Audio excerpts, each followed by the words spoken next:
দু-পাঁচটা নওশাদ সিদ্দিকীর মতো যদি সেন্টারে পাঠানো যেত, তাহলে বিল করার সাথে সাথে চেয়ার ছুঁড়ে মারতো। এখান থেকে সংবিধানের বিরুদ্ধে কথা বলছিস, কিন্তু আজ আমরা লোভে পড়ে গেলাম বা জালিমদের লুটারতে আমরা হেরে গেলাম। কিন্তু মনে রাখবেন, এই লড়াই অনেক দিন কালের। আগামী দিন অস্তিত্ব বাঁচাবার জন্য যেমন আমাদেরকে রাজপথে সংবিধানের অধিকার নিয়ে লড়াই করতে হবে, ঠিক তেমনি সংবিধানের অধিকার নিয়ে নিজেদেরকে বাঁচার জন্য, নিজেদের অকাপ বাঁচাবার জন্য একটা চেয়ারের পায়ারও দরকার আছে না নাই? জোর আছে না নাই? মনে রাখবেন, আমাদের ঘরে এখানেও দরকার, ওখানেও পাঠাতে হবে। যখনই সংবিধান বিরোধী কিছু কথা হবে তখনই তারা লড়বে। আজকে বলুন, আব্বাস সিদ্দিকী ভুল করেছিল? ভুল করেছিল। এই গত দুদিন আগে পার্লামেন্টে, আমার পশ্চিম বাংলার বিধানসভায় ওয়াকফ নিয়ে আলোচনা হচ্ছিল।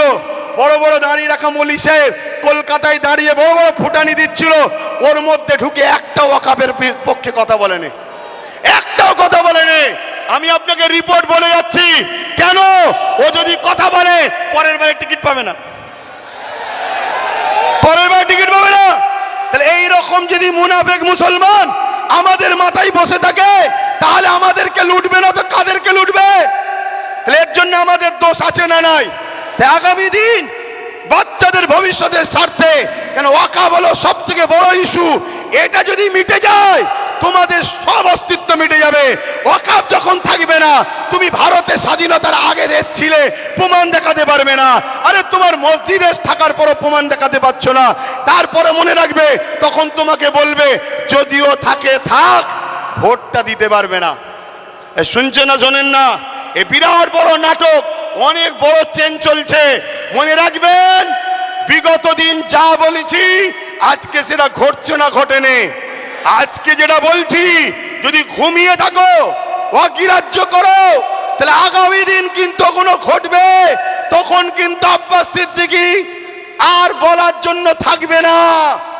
এটা বলে দিয়ে গেলাম। এ লড়াই আমাদের জীবন মরণের লড়াই, এ লড়াই আমাদের বাচ্চাদের লড়াই। মুসলমান আমার কওমের ভাইরা, ওটা অন্য সমাজের মানুষের সঙ্গে ওয়াকফ নিয়ে নিজেরা বন্ধুর মতো আলোচনা করো, তাদেরকেও বুঝাও যে ভাই, এ লড়াই কোনো হিন্দু মুসলমানের লড়াই নয়, এ লড়াই অন্য কোনো জাতি ধর্মের বিরুদ্ধে লড়াই নয়। এটা কেন্দ্র সরকার বিভাজন লাগাতে চাইছে। এ লড়াই আমার অধিকার, আমার যেটা গণতান্ত্রিক রাইট, আমার সংবিধানের রাইট, এই রাইটকে কেন্দ্র সরকার লুটছে, এটা মানুষকে বুঝাও। আজকে ছোট্ট একটা কথা বলি, আপনারা বোকার মতো ছুটবেন না। ওই জায়গায় বললাম, চোর ভিড়ে ঢুকে বলছে চোদ্দার চোদ্দার চোদ্দার। যারা আন্দোলন করছে বিগত দিন তাদেরকে দেখা গেছে, যারা ওয়াকফ ঝেড়ে খায় তাদের মুখে মুখ দিয়ে গুজুর গুজুর করেছে। আমার একটু ভাষা খারাপ ভাই, কারণ আমার ছেলে শুকিয়ে আছে, তো আমার ছেলে তো খেতে পাই না, আমি তো গার্জেন, আমার বাচ্চা শিক্ষা পাই না, আমার বাচ্চা গরিব, আমার বাচ্চা কলকাতায় হোস্টেল পাচ্ছে না, পড়তে পারছে না, অথচ কলকাতায় 33 খানা এতিমখানাকে দখল করে রেখেছে শাসক।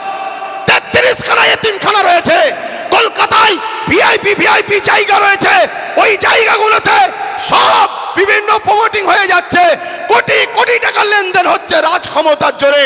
এমনি বলিনি যে রাজ ক্ষমতা দরকার, এমনি বলিনি রাজ ক্ষমতা দরকার। আরে আব্বাস সিদ্দিকী আসবে না, ওই নওশাদকে দিয়েছে, ওটাই থাকবে তোদের সাথে।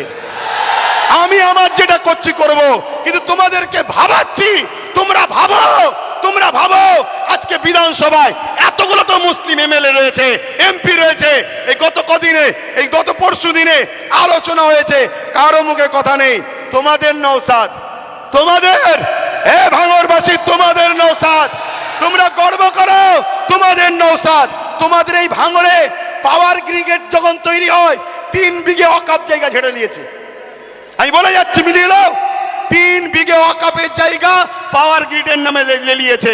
পাওয়ার গ্রিডের প্রয়োজন আছে না নাই ভাঙড়বাসী জানে, ও বিষয় যাচ্ছি না, আরো জায়গা আছে তো, কিন্তু ওয়াকফ নিবি কেন? কথা বুঝে আসছে? আজকে আজমির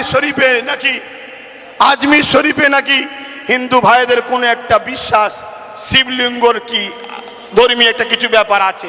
আমি ভাই কারো ধর্ম নিয়ে বেশি কথা বলা পছন্দ করি না, এটা প্রেমের জিনিস।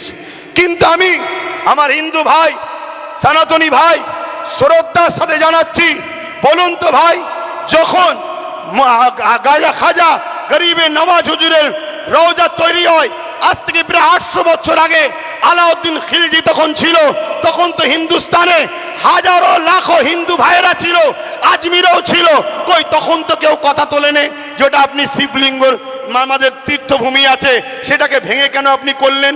তারপরে আরো অনেক হুকুমাতরা এসেছে, কই কখনো তো কোনো হিন্দু ভাই সনাতন ভাই আওয়াজ তোলেনি।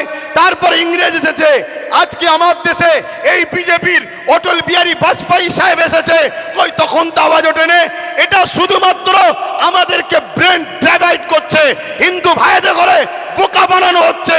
শ্রদ্ধার সাথে বলছি, আপনারা নিশ্চয়ই জানেন এলআইসি কে বিক্রি করে দেওয়া হয়েছে। এলআইসিতে চাকরি গেছে কাদের? খারাপ নেবেন না, এলআইসি মুসলমানরা চাকরি করে না, আমার হিন্দু ভাইদের চাকরি গেছে। হকারকে বন্ধ করে দেওয়া হয়েছে, কাদের কাছে চাকরি বলুন? আমার হিন্দু সনাতন ভাইদের। শুনুন আমার হিন্দু ভাইরা, সনাতন ভাইরা, শ্রদ্ধা দিয়ে বলছি, যতটা আপনি ভারতকে ভালোবাসেন আমিও ততটা ভালোবাসি।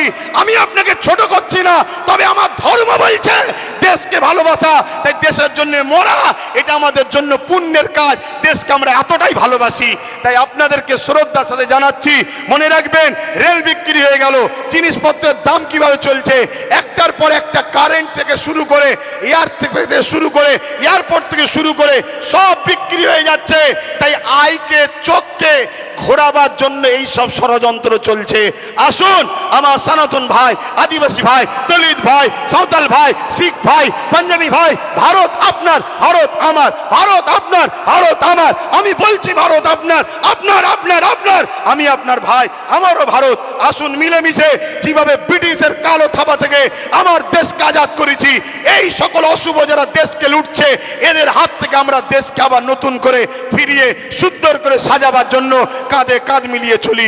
মনে রাখবেন আমার সনাতন ভাই, আদিবাসী ভাই, দলিত ভাই, সাঁওতাল ভাই, ভারতবর্ষ হলো একটা গাছ, একটা গাছ, একটা বট গাছ বলেন আর যে কোনো গাছ বলেন, একটা শক্তিশালী বড় গাছ। এই গাছের অনেক শিকড় আছে, এই শিকড়ের নাম একটা সনাতন, একটা আদিবাসী, একটা দলিত, একটা সাঁওতাল, একটা বাগদি।